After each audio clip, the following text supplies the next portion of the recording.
Point D to C is positive acceleration again, because going with the gravitational force. Then point C to E, there's deceleration, because the marble is going up the hill, where it slows down. And then point E to F, it goes fast again, so a positive acceleration, and then stops at point F. So now my measurements. The initial height of the drop, so basically where this point A, is 64 centimeters or 0.64 meters. The height of the loop above ground is 21 centimeters, so it's right here. The height of the hill is 9 centimeters above ground. And this is 7 centimeters above ground, so there is like an increase in height. And the total length of the track is 1.68 meters.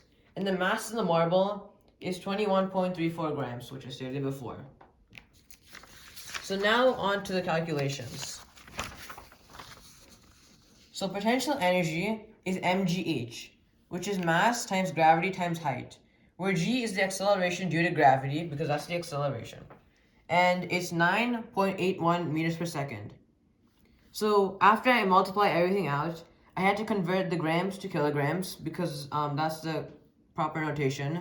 So it's 0.02134 times 9.81 times 0.64, which equals 0.1339 joules, which is energy.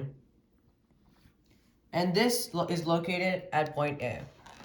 Then kinetic energy at point F is equal to potential energy, because we neglect friction, which is basically when thermal energy is being converted. And because of this, potential energy has to be equal to kinetic energy at the bottom, because of Newton's law of conservation of energy.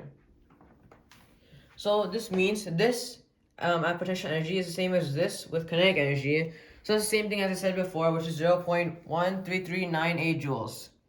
And kinetic energy is also 1/2 mv squared, which I'll be using for the next formula. So for finding velocity, mgh has to equal 1/2 mv squared, which is what I said about before. So v squared equals 2gh, and v equals square root of 2gh. I plug everything in, and I get 3.544 meters per second. And because velocity is a vector, the magnitude of the velocity is 3.544 meters per second, but the direction has to be parallel to the ground. So A to C. So the time of the ride is 1.58 seconds, which I used by calculating it 5 times with a stopwatch. And then the distance traveled by the marble is 1.68 meters. The average speed of the ride is length divided by time, which equals 1.06 meters per second. So Newton's first law applies throughout A to F, because it remains in motion until it's like stopped here, which is slows down, but then continues to remain in motion until finally stopped at point F. And Newton's second law is applied also between A to F, because the gravitational force is being applied throughout the entire journey, because Newton's second law is F equals ma, and A equals the gravitational constant force. So two forces that might slow down the marble is the friction, which we neglected, and the gravitational force between some parts of the moving roller coaster. And these parts are C to D and C to E, because it slows down.